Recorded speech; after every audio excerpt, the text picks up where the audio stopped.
अस्सलाम वालेकुम नाज़रीन, प्रोग्राम बिहाइंड द न्यूज़ सां गॾु मां आहियां जो मेज़बान मेराज हबी। पीपल्स पार्टी जो लॉन्ग मार्च हिन वक़्तु इस्लामाबाद तरफ़ गामज़न आहे, जॾहिं त ॿिए पासे अपोज़िशन पारां हुकूमत खे घर भेड़ो करण जे लाइ तयारियूं मुकमल करे वरितियूं आहिनि। अपोज़िशन पारां इहा दावा कई पई वञे त हुननि वटि नंबर पूरा आहिनि। काल्ह मौलाना फज़लुर रहमान पारां मीडिया सां ॻाल्हि ॿोल्हि दौरान इहो ॿुधायो वियो त हुननि वटि नंबर पूरा आहिनि ऐं ईंदड़ जे 2 खां 3 ॾींहं इंतिहाई अहम आहिनि, उन्हनि में को अहम फ़ैसिलो थी सघे थो। कुझु देरि पहिरीं अॻूणे सदर आसिफ अली ज़रदारी जी मौलाना फज़लुर रहमान सां मुलाक़ात पिणु थी आहे, जॾहिं त उन बाबति का बि हिन वक़्त ताईं मालूमात साम्हूं नाहे अची सघी ऐं उन सां गॾोगॾु मुस्लिम लीग नून पारां बि इहा दावा कई वई आहे त उन्हनि सां केतिरा ई PTI जा मेंबर राब्ते में आहिनि। हिन वक़्तु क़ौमी असेंबली में जेको नंबर्स आहिनि उन्हनि जी तादाद अवां जे साम्हूं रखंदासीं। उन मूजिबि हिन वक़्तु अपोज़िशन वटि 162 नंबर मौजूदु आहिनि। हिकु मेंबर जेको PTM सां तालुक़ु रखे थो, अली वज़ीर, उहो जेल में आहे, उनखे कटे हिन वक़्तु अपोज़िशन वटि 161 मेंबर मौजूदु आहिनि। उन सां गॾोगॾु हुकूमत वटि हिन वक़्तु 178 मेंबर मौजूदु आहिनि, जंहिंमें हुन जा इत्तेहादी, काफ़ लीग, GDA ऐं उन सां गॾोगॾु MQM पिणु शामिल आहिनि। जेका हिन वक़्तु सूरत हाल नज़र अचे पई, उन में अहम ॻाल्हि इहा आहे त अपोज़िशन खे 11 मेंबर घुर्बल आहिनि हुकूमत जा या पोइ जेके इत्तेहादी आहिनि उन्हनि जा, ऐं उन सां नंबर पूरा करण जे लाइ 172 जो अंग घटि में घटि घुर्बल आहे। स्पीकर ख़िलाफ़ वोट ऑफ नो कॉन्फिडेंस जी कामयाबी या वज़ीर आज़म ख़िलाफ़ वोट ऑफ नो कॉन्फिडेंस जी कामयाबी जे लाइ आम ॻाल्हि इहा आहे त हिन वक़्तु जेके मामला साम्हूं अचनि पिया, अगरि हुकूमत जा जेके मेंबर आहिनि या PTI में शामिल जेके मेंबर आहिनि उहे फ्लोर क्रॉसिंग कनि था त उन सां हू नाअहल पिणु थियनि था ऐं उन बाबति बि जेका अपोज़िशन आहे उन्हनि जी जेका लीगल टीम आहे उन्हनि पारां तयारियूं कई पियूं आहिनि त कहिड़े तरीक़े सां इहो मुमकिन थी सघे थो। सभ खां पहिरियां शुरूआति थींदी स्पीकर ख़िलाफ़। इन्हनि सभिनी मामलनि बाबति पाण प्रोग्राम में ॻाल्हाईंदासीं ऐं कीअं कामयाबु बणायो वेंदो, ईंदड़ जेको सेटअप हूंदो उन में केरु हूंदो, पंजाब में कहिड़ी स्ट्रेटेजी जोड़ी वई आहे, इन बाबति ॻाल्हाइण जे लाइ असांखे हिन वक़्तु वीडियो लिंक ज़रिए जॉइन कयो आहे सीनियर सहाफ़ी ऐं तजनिगार सिद्दीक़ साजिद साहब। सर जी अस्सलाम वालेकुम। जी वालेकुम सलाम। सिद्दीक साहब, बहुत शुक्रिया प्रोग्राम में वक्त देने के लिए। सबसे पहले तो मुझे ये बताइएगा, इस वक्त ज़ाहिर कोशिश हो रही है अपोजिशन की जानिब से कि हुकूमत के खिलाफ अदम एतमाद की तहरीक लाई जाए। क्या इस वक्त तैयारी हो चुकी है अपोजिशन की जानिब से, और शुरुआत होगी तो वो कहाँ से होगी और कब तक इम्कान है अपोजिशन के अदम एतमाद की तहरीक आने का? बहुत शुक्रिया मिराज साहब। तैयारी बिल्कुल है जी, और इस वक्त काफी संजीदा तैयारी है। आज जब मैं पार्लियामेंट हाउस में था सारा दिन, तो इसी वजह से गया था, क्योंकि आज हमें काफी अच्छी एक्टिविटीज अपोजिशन के चैम्बर में देखने को मिली है। और इन्होंने 2 चीजें जो हैं वो फाइनल की हैं। एक तो ये इजलास रेपोजिशन, जो कौमी असम्बली का इजलास बुलाना है, उसके लिए रेपोजिशन तैयार कर ली है। उसके ऊपर तकरीबन 100 से ज्यादा अरकान के दस्तखत हैं अपोजिशन की तमाम जमातों के। और दूसरा, इन्होंने मरहलावार 3 जो हैं वो अदम एतमाद की जो तहरीक लानी है उन तैयार कर लिए हैं। वज़ीर आज़म इमरान खान के खिलाफ, स्पीकर कौमी असम्बली असद कैसर के खिलाफ, और डिप्टी स्पीकर जो कासिम सूरी हैं उनके खिलाफ 3 अलग अलग मसौदे तैयार कर लिए हैं।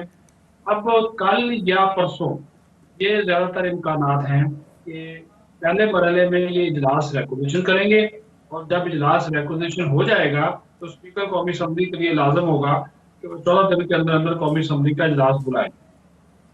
और जब इजलास रेकोगशन के ऊपर बुला लिया जाता है तो इस मरतबा ये एक यूनिक काम होगा पाकिस्तान की पार्लिमानी तारीख में कि अपोजिशन किसी रेकोगशन इजलास में अदम एतमाद की तहरीक पेश करेगी। अब चूंकि इनके पास ऑप्शंस खुले हैं, इनकी कानूनी आईनी जो टीम है वो बैठी हुई है। रात भी लेट, जो रात गया तक मौलाना फजल रहमान के घर एक मीटिंग हुई है जिसमें इसके जो लीगल पहलू है उसका जायजा लिया गया है कि अगर हुकूमती लोग, क्योंकि इत्तेहादियों के बारे में इनके पास इंफॉर्मेशन है कि शायद वो उस तरह साथ ना दें, और अभी थोड़ी देर पहले जो नून लीग के जुम्मेदारान हैं उनसे गुफ्तगू हो रही थी, तो आप यकीन मानिए कल फजल रहमान से मुलाकात हुई, इस मरतबा ये बहुत कॉन्फिडेंट है। अब नून लीग ने विराज साहब ने दावा किया है कि उनके पास 34 हुकूमती अराकीन के वाजे 34 वाजे हमायत के सबूत हैं, और ये 34 के 34 नाम यानी कि MNAs 34 ये हमने मियां नवाज शरीफ को भिजवा दिए हैं। तो अब ये वो लोग हैं, तो ये बड़ा, इस नुकते को आप समझिएगा ये एक लीगल पॉइंट आ जाएगा।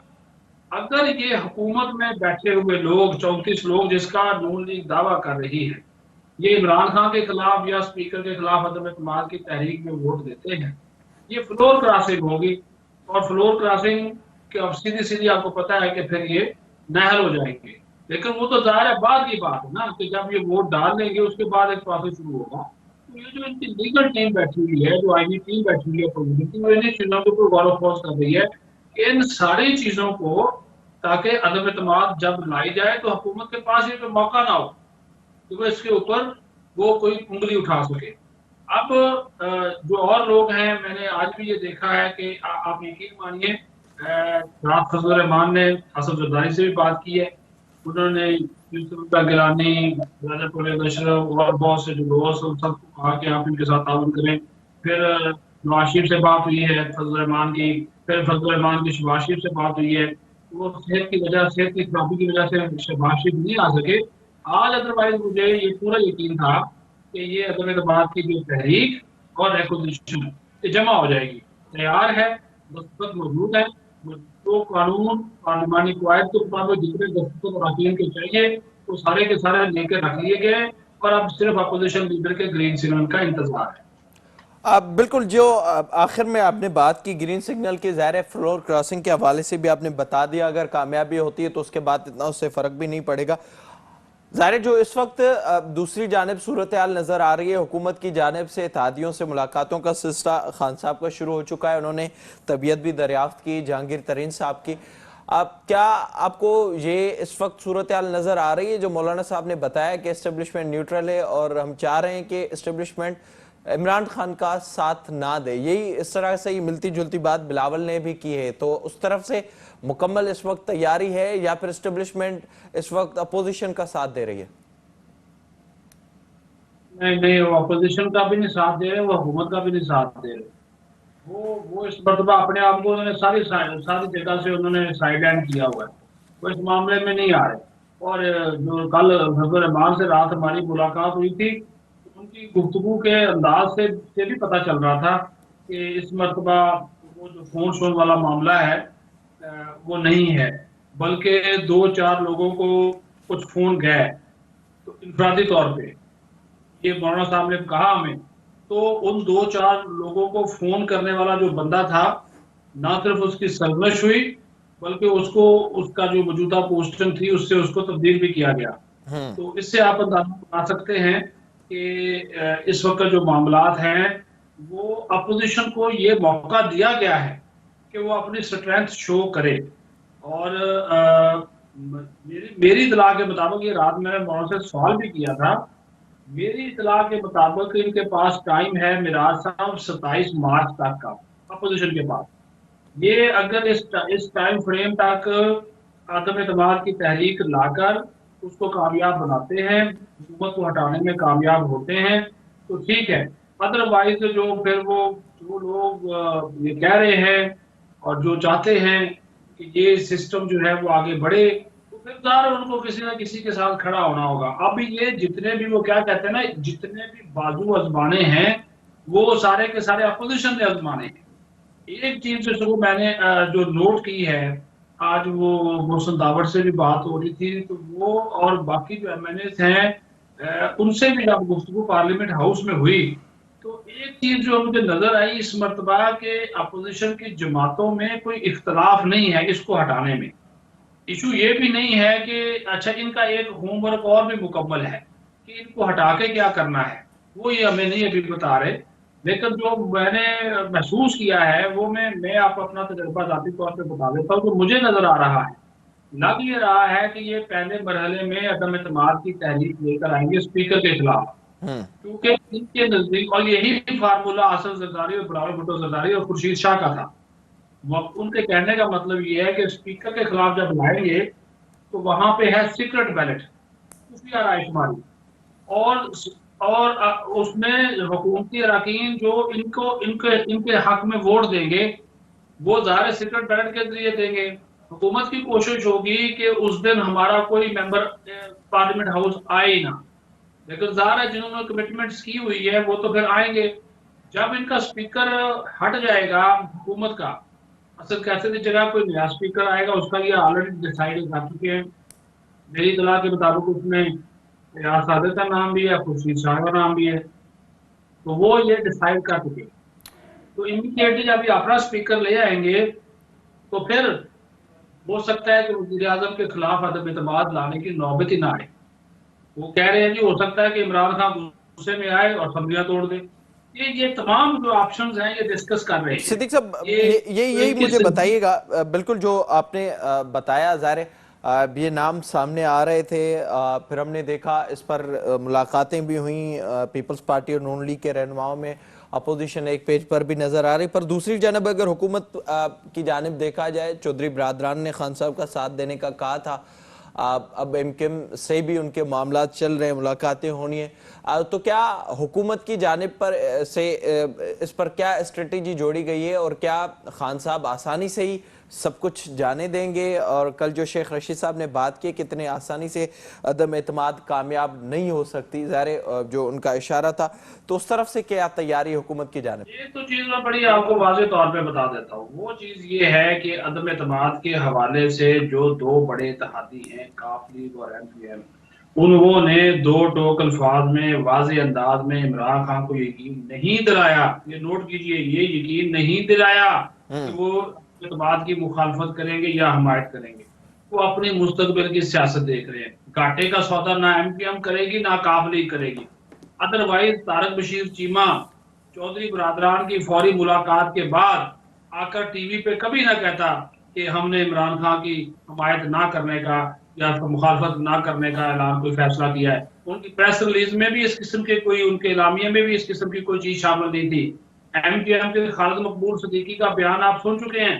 वो जो बात कर रहे हैं उसके ऊपर भी जरा गौर कीजिए। उन्होंने कहा है कि जरूरी नहीं कि इमरान खान ही वज़ीर आज़म हो, वो ज़ाहिर है एमपीएम के अपने मामलात हैं वो, और एमपीएम बाप जीडीए काफली ये कहां से डील होते हैं आप बेहतर तरीके से समझते हैं। मुझे ये नजर आ रहा है कि इस मर्तबा इनको भी कह दिया गया है कि आप जो भी फैसला करें सोच समझ के फैसला करें। अदरवाइज तारक बशीर चीमा हर टीवी चैनल पर लाकर उस मुलाकात में इमरान खान की डटकर हमायत करने का फैसला किया है। उस ऐसा बयान वो ना देता कि हमने इस किस्म का कोई फैसला नहीं किया। तारक बशीर चीमा पार्टी का सेक्रेटरी जनरल है, तो अपने मुंह से तो कुछ नहीं बोलेगा ना।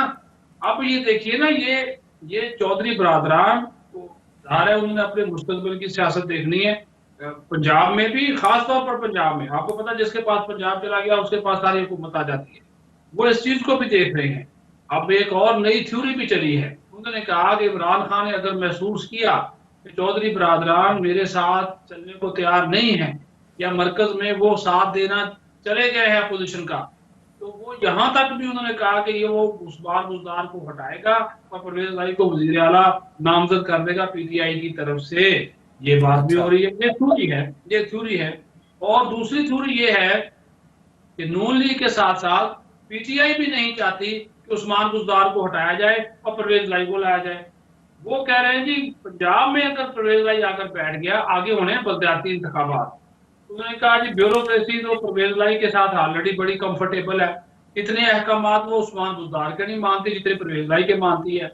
तो वो कह रहे हैं पीटीआई वाले कि हम तो बलदियाती इंतखाबात में फिर फारूक हो जाएंगे, काफ लीग के लोग ऊपर आ जाएंगे। यही नून लीग सोच रही है। नून लीग कह रही है कि भाई अगर हमने परवेज लाई को वज़ीर आला बनाना है तो उससे अच्छा है उस्मान बुज़दार हो। तो फिर वो उनकी आपस की 14-15 साल की तलखियां हैं, उसमें मौलाना फजल रहमान ने कुछ तासीर कराने की कोशिश की थी, वो कामयाब हुई नहीं। मौलाना फजल रहमान ने यहाँ तक कहा था चौधरी बरादरान को भी, एक बार सारी बातें आपको इस वजह से बता रहा हूँ कि जो आपने बोला ना ये क्यों इत्तेहादियों का बड़ा रोल है। अब देखें 163 एक तरफ है अपोजिशन के, 178 है गवर्नमेंट के, फर्क है 16-17 का। ठीक है, अगर 163 में आपने 10 लोग और डालने या 9 लोग और डालने तो 172 हो गए। अब मौलाना जो दावा कर रहे थे वो कह रहे थे मुझे 172 नहीं चाहिए। मौलाना कह रहा है मुझे चाहिए 180, मुझे चाहिए 180, 185, 190 ताकि मैं किसी का मोहताज ना हूं। और आज अगर 34 लोगों का नून लीग दावा कर रही है मिराज साहब, तो आप ये फिगर कहां तक जाएगा? तो वो तो अगर 172, 163 इनके पास है, 34 और मिला लें, ये तो 200 के करीब जा पहुंचेंगे जो ये दावा कर रहे हैं। तो वो, और ये वो लोग हैं जो हुकूमत में से जाएंगे। ये भी उनका ये कहना है। अच्छा, फिर ये कह रहे हैं कुछ को कमिटमेंट्स कराई है नवाज शरीफ ने, पार्टी टिकट की बात चल रही है। अच्छा, तंग हैं लोग इस हुकूमत से, इसमें कोई शक नहीं है। महंगाई है, बेरोजगारी है, खान साहब ने तो उनका पत्ता खेला है ये कीमतें कम करके पेट्रोल की और बिजली की। लेकिन आप उसका एक नया तरीका वो शुरू हो गया है, ऑयल मार्केटिंग कंपनियों ने नई बातें शुरू कर दी है। वो एक नया बुहरान सर उठाने लगा है कि भाई पेट्रोल की ज़ाहिर है कीमत हो वो जाएगी बकायदा। मुख्तलिफ तरह की चीज़ें बिल्कुल जैसे आपने कहा नज़र आ रही। बहुत शुक्रिया आपका सिद्दीक साजिद साहब प्रोग्राम में वक्त देने के लिए। इन वक्त हुकूमत जे लाइ सूरत हाल ॾुखी थींदे नज़र अचे पई। वाज़ तौर ते जेके अंग अखर साम्हूं अचनि पिया उहे ॿुधाइनि पिया त हाणे इमरान ख़ान जी हुकूमत जे लाइ अपोज़िशन स्ट्रेटेजी जोड़ी आहे ऐं उन सां गॾोगॾु जेको सभ खां अहम मामलो आहे एस्टेब्लिशमेंट जो न्यूट्रल रहणु, उन बाबति बि अपोज़िशन खे यकीन आहे त एस्टेब्लिशमेंट न्यूट्रल आहे। इम्कान आहे त हिकु ॿिनि ॾींहंनि में बेतमादी रिथ अची सघे थी। पाण प्रोग्राम में वधीक नई मामले ते ॻाल्हाईंदासीं। हिते वक़्तु थियो आहे हिकु ब्रेक जो। असां सां गॾु रहिजो।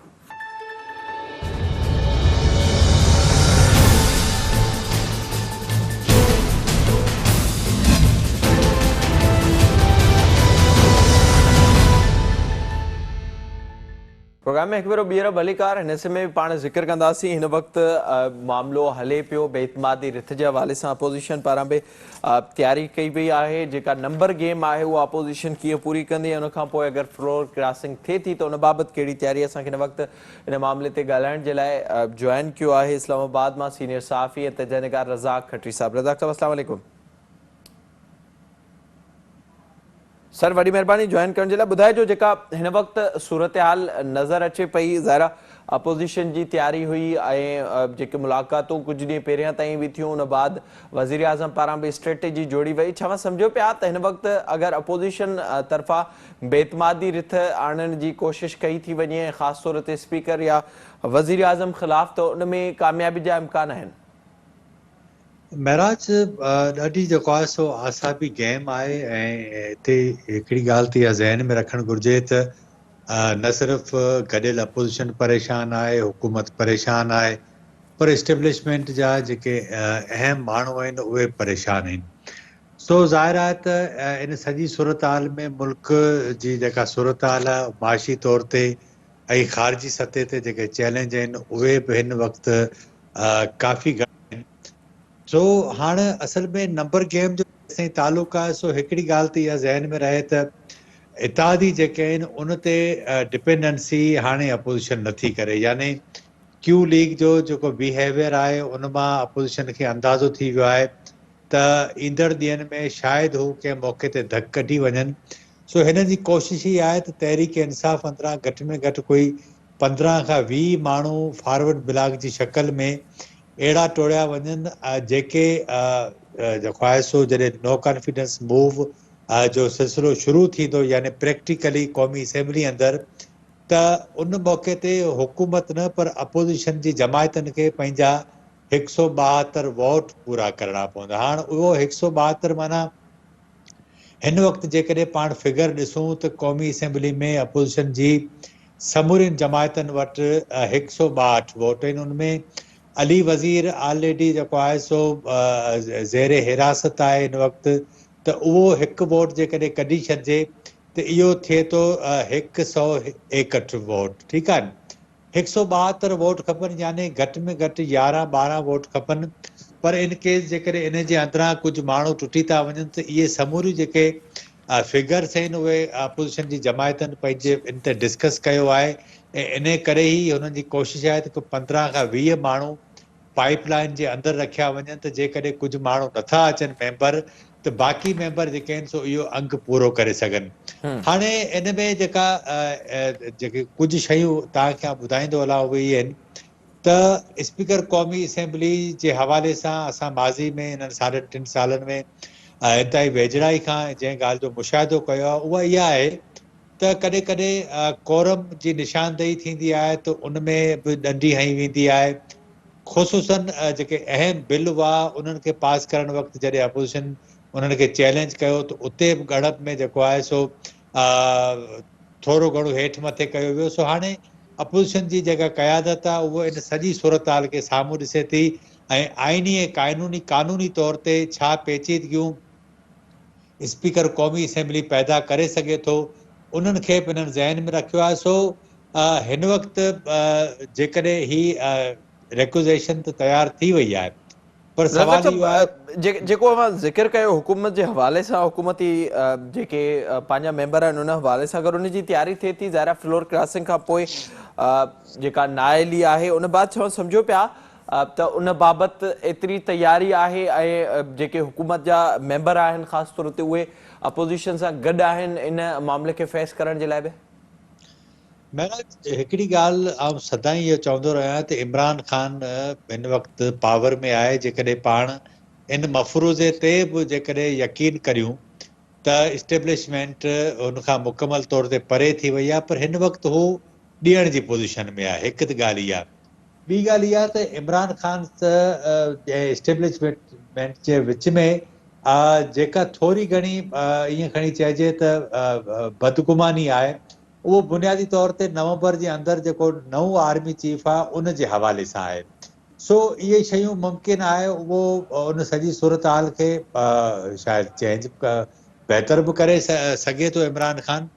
पर पर हिकिड़ी सम्झो ॻाल्हि उहो कंदो त छा न पिया सम्झो त जेका ज़ाहिर ॿी धुर जो ज़िक्र थींदो आहे त उतां के हर्डल्स अची सघनि थियूं इमरान ख़ान जे लाइ बि? हाणे इहे समूरियूं ॻाल्हियूं अपोज़िशन जेको आहे सो पंहिंजे साम्हूं रखियूं आहिनि। अपोज़िशन खे जेको यकीन ॾियारियो वियो आहे पंहिंजे गैर जानबदार हुजण जो अपोज़िशन ज़ाहिर आहे, त उन में मौलाना फज़लुर रहमान आज़ादी मार्च वक़्तु जेको ॾंगियो हुयो जंहिं यकीन करायो वियो जिन धुरिन ऐं उहे पोइ ते हटियूं, ऐं आसिफ़ अली ज़रदारी इन में विच में आहे, शहबाज शरीफ़ आहे। हाणे इहे उहे टई माण्हू आहिनि जेके इस्टेब्लिशमेंट सां जिन कमु कयो आहे, ऐं या उन्हनि खे अंदाज़ो आहे त इस्टेब्लिशमेंट केॾी महिल बि छा करे सघे थी। सो ही बुनियादी तौर ते आसाबी गेम आहे। इस्टेब्लिशमेंट हिन दफ़े उन वक़्तु ताईं नो कॉन्फिडेंस जेको रिक्वेज़ेशन आहे या उहा मोशन उन वक़्तु ताईं जमा न कराईंदी क़ौमी असेंबली में जेसि ताईं खेसि हिन ॻाल्हि जो यकीन नथो थी वञे त उन में 100% कामयाबु थींदी, उन वक़्तु ताईं न कंदी। पर हिन वक़्तु ॿियो ख़ारिजी जेके हालतूं आहिनि उनमें पाकिस्तान जी हुकूमत मथां, पाकिस्तान जी इस्टेब्लिशमेंट मथां अमेरिका जो प्रेशर वधे पियो त उहो ख़िते जे अंदरि रूस जेको हमिलो कयो आहे यूक्राइन ते उन जी मज़म्मत करे, पर पाकिस्तान हिन वक़्तु उन पोज़ीशन में न आहे। ज़ाहिर आहे पाकिस्तान पंहिंजी पोज़ीशन फॉरेन पॉलिसी जे हवाले सां चेंज करणु वञी रहियो आहे। माशी मसइला उनखे तमामु घणा आहिनि। IMF जे हवाले सां जेके शर्त पूरा कया आहिनि ऐं $6 अरब जो $6 अरब जो इहो जेको पैकेज हो उनजे नतीजे में ज़ाहिर जेका उहे आम अवाम असांखे सां जेका मुख़्तलिफ़ शयूं बिल्कुलु अवां दुरुस्त पिया चओ उहे बेनज़र अचनि थियूं। खट साहब इहो बि ॿुधाइजो जेका हिन वक़्तु असां सूरत हाल ॾिसूं पिया, जीअं मां ज़िक्र कयो जॾहिं अपोज़िशन खे इहा पक हूंदी ख़ासि तौर ते इस्टेब्लिशमेंट जी तरफ़ां उन खां पोइ कोशिशि कई वेंदी, उन खां बाद जो सेटअप छा हूंदो, उन बाबति अपोज़िशन कहिड़ी तयारी कई आहे? केरु वज़ीर आज़म जो उम्मीदवार हूंदो, केरु स्पीकर जो उम्मीदवार हूंदो, ऐं उन खां पोइ अगरि को सेटअप अचे थो त उहो घणे अरसे ताईं हूंदो जंहिंखां पोइ चूंडुनि जो ऐलान कयो वेंदो? मुंहिंजो जेको अंदाज़ो आहे उहो इहो आहे त ही हुकूमत जेका बि ईंदी उहो जेकॾहिं लॉन्ग टर्म हले थी त उनजे नतीजे में इमरान ख़ान इंतिहाई जेको आहे सो इंतिहाई जारियाना अंदाज़ में जे साम्हूं ईंदो जेकॾहिं कॉन्फिडेंस मूव कामयाबु थी वञे त।